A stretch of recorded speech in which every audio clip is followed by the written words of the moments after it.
Remember when I said NetEase was laying the groundwork to acquire a new player base to enjoy Marvel Rivals by releasing this zombies-style PvE game mode? Well, they just reached a new 24-hour peak of 127,000 players. This is 50,000 more than what they normally get over the past couple months, and because it's not a new season or a mid-season patch or anything like that, you can attribute this player count increase solely to the zombies PvE game mode. Now, the balancing act for Marvel Rivals will be to understand that they need to keep this in permanently one way or another. Most likely, of course, they're going to remove it for now, but they're going to re-implement it permanently because there's another game called League of Legends that when they released their limited time game mode, specifically Earth, they commented that they would see a massive spike in the player base, similar to what's happening in Marvel Rivals, but after they took that game mode out, they would notice that they had a lower concurrent player count than what they had previously when they released the Earth game mode. So I highly doubt that NetEase aren't going to notice the player count drop back down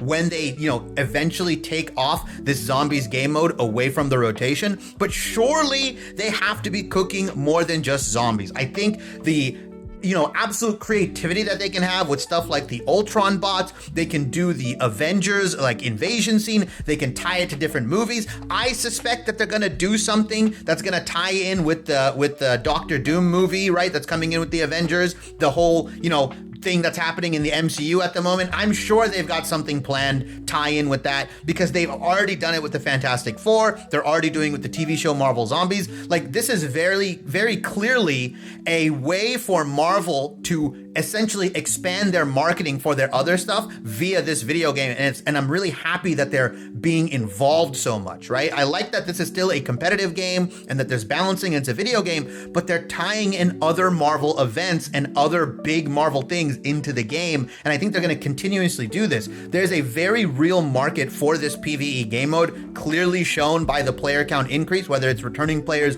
or new players. And I think this is only going to be a money-making and printing machine for Marvel Rivals.